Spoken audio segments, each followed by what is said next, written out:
Namaste. Welcome to Androidiots podcast. I am Anupam Singh. I am Tushar Gupta. We talk about what's new in Android, best practices, and how to be a better Android developer. As we know, dealing with concurrency has always been a problem across software, and there are multiple solutions available for Android. For example, Java language itself has provided us with threads and executive services. Android has given us handler threads, async tasks, and services. And RX community has given us RX Java. So does Kotlin have something new to offer, Anupam? Yes, there is in fact. They are called as Kotlin Coroutines. And today we have Shashank with us and he'll shed light on the same. Shashank, over to you. So what are actually Kotlin Coroutines? Hey guys, so Kotlin Coroutines, a new feature introduced by Kotlin recently to further simplify multi-threading. So as we know, we can use, as Tushar told, we can use async tasks, handler threads, and services to execute in parallel. So we can do something like that in. What do you mean by simplify multithreading? Okay, so when we think of multi-threading, we think of callbacks and thread switching and data synchronization and all those things. And all our code get messed up when we write something like that. Yeah, that's true. Yeah, so what Kotlin Coroutines does is basically simplifies that code, and what you can bind your async task in or your async code in normal operators, and your code basically looks absolutely beautiful and in the way it is meant to be, like the way it should look, the task it's really doing. So Okay. actual arithmetic operations or something like that. So Shashank, why do we need these Kotlin coroutines? Okay, so first of all, as I told, like it simplifies your code as well as makes it beautiful. Performance wise, like there are many cases where we don't actually need multi-threading, but since we are not sure like how much time will this task take, we switch it on a new thread or create a new thread for it, because it might take some long time. But if there is an entity present in between the task and us who can take that decision, like if this task is going to take long time, we should put it in a separate thread, or if my current thread is busy, we should put it on a separate thread, or if it is idle, we should execute on the same thread. In that case, we get performance benefit. So this simplification is basically done by Kotlin Coroutines, and this thread switching is internally handled by coroutines. So that's the beauty of it. So that's very cool. But how does it actually works? Okay, so basically Kotlin Coroutines works on a programming paradigm known as continuation programming. So basically what happens in continuation programming is you basically, when you switch task, you basically save the point from where you have to resume and the return value which you get from the previous statement, and you execute a piece of code, and when that code is executed, you know where you have to resume and what value you need from the previous statement. Okay. So these values are saved, and whenever there is a blocking task or a suspension point, so Kotlin Coroutines have suspension points, and whenever a suspension point comes, it saves both those values and pass it on to the next method, and when it is executed, it returns the value and execution resumes. So that's the basic working of it. The continuation paradigm. Okay. Yeah. So isn't it very costly, like switching threads, dumping the memory of one thread, then resuming it back whenever it's needed? So all this is handled by coroutines itself.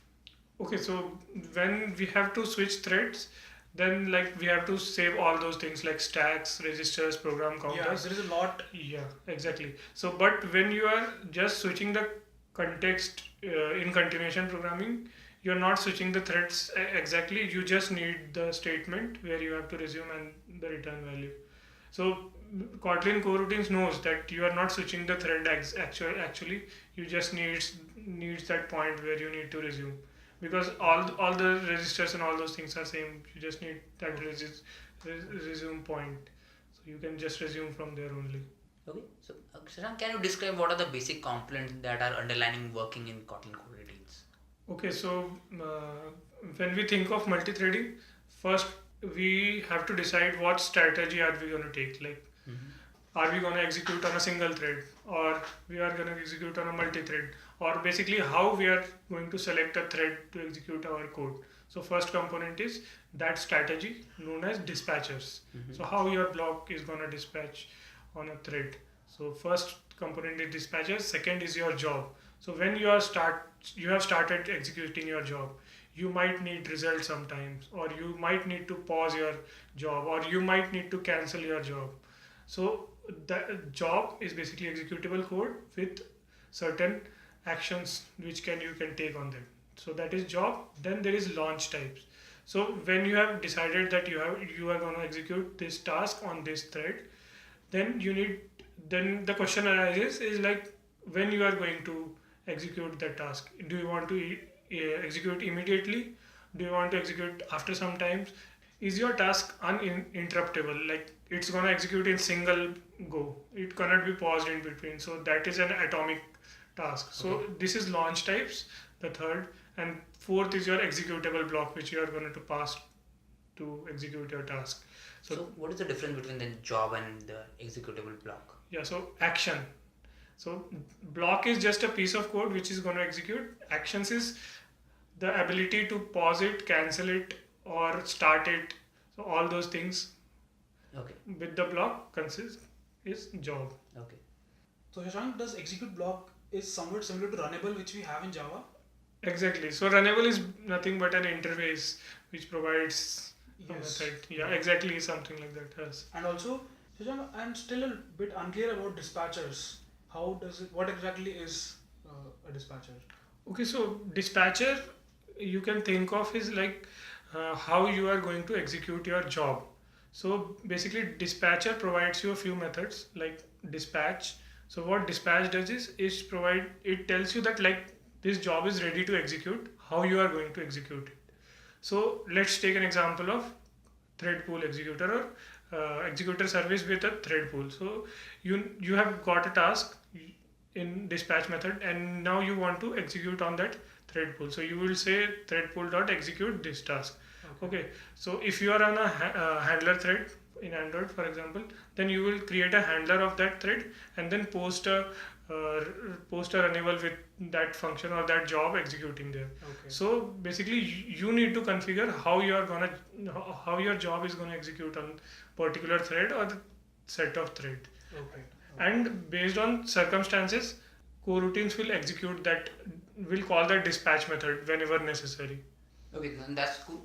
So what I understood till now, like, coroutine works on dispatcher, job, launch mode, and executable code. But let's take a common example of what we face in day-to-day life as an Android developer.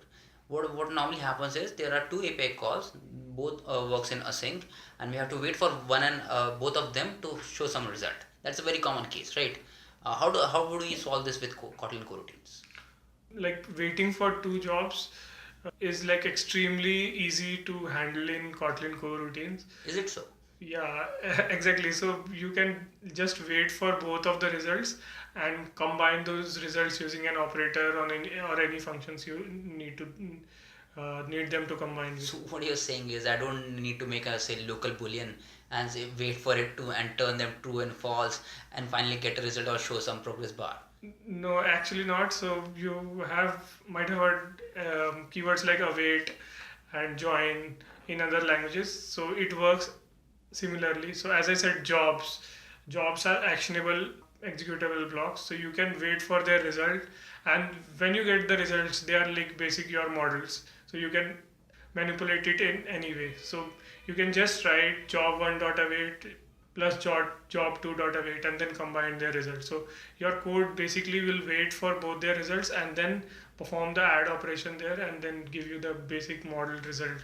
So there's no like observable of result or like listener of some result that you need to map or subscribe to get your result. That's very cool, man. So this actually becomes similar to your imperative code which you write in day-to-day life.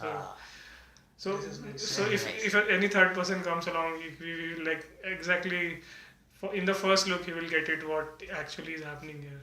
And it's basically a plus operator. Yeah, exactly. So, Shashank, this sounds very interesting. So, what are actually operators and how do I actually use them in my code? Okay, so for performing operations on a async task or like some async operation, you need to execute your code with certain functions that coroutines has provided. So basically, then you can do operations on those Okay. or perform operators on those results. So basically, Kotlin has provided three major functions which you can use to execute. First is launch, then is async, and then run blocking. So these three are crucial, and we don't need much of other operators because you can use your normal imperative operators to do the rest of the things. So basically, uh, what launch does is, first of all, is it is basically you fire a piece of code and you forget like it is happening. It just tells you in the end that like I am finished. So that is launch. So you execute a piece of code, you need to like send an API call, and then you need to just need a confirmation that whether it is executed or not. Okay. That is launch. Then async. Async means you need to perform a task similar to launch, but you need the result also. When it is completed, you need a return value. Then you will call async. So run blocking means like you have to perform each of the statements in that block sequentially. So they won't be skipped or they won't be executed in parallel. They would each be executed sequentially. So that is your run blocking. So these are like building blocks. You can build upon it and use your imperative operators to get a result. So for example, as you told, you need to perform two API calls asynchronously and wait for their result. So what I will write is like in my main function, I will write a run blocking block because I have to block my current thread there. Whatever is in between run blocking needs to wait. You cannot pass it before executing that all. In run blocking, then I will call an async code. So async API call 1. So I will call it and async block 1, I will execute the API call and I will wait for the result in that block only. So whenever result is available, I will like for HTTP connection this, then in stream and then read that result there only. And then I will write async block 2 below that block 1 only. So async block 1, async block 2, and then I will write result equal to async block 1 dot await plus async block 2 dot await. Basically what I'm doing is I'm writing a blocking call and then I'm writing two async calls and then I'm waiting for both those results. So these two async blocks will run parallelly. Yeah. And the last statement which we have, that will wait for both the results. Yes. And then only move forward. Yes. Okay. So you understood the like what the significance of run blocking is there. Yes. If we don't write run blocking and instead we write launch, so launch won't wait for that result. The main would start executing and we'll just finish the main function. If you just print it on console, nothing would be printed because the main has nothing. It has two async things. It will just be executed.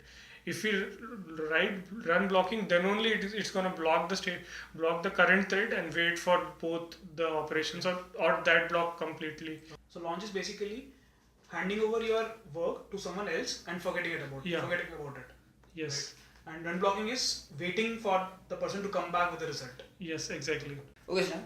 So what I understood till now is Kotlin Coroutine brings a new way of writing async code, which is more or similar to the writing traditional sequential code while minimizing the thread switching internally. Am I correct? Yeah, exactly. Okay, so I got the gist of it. So Tushar, do you have anything else to add? No, I think it was great.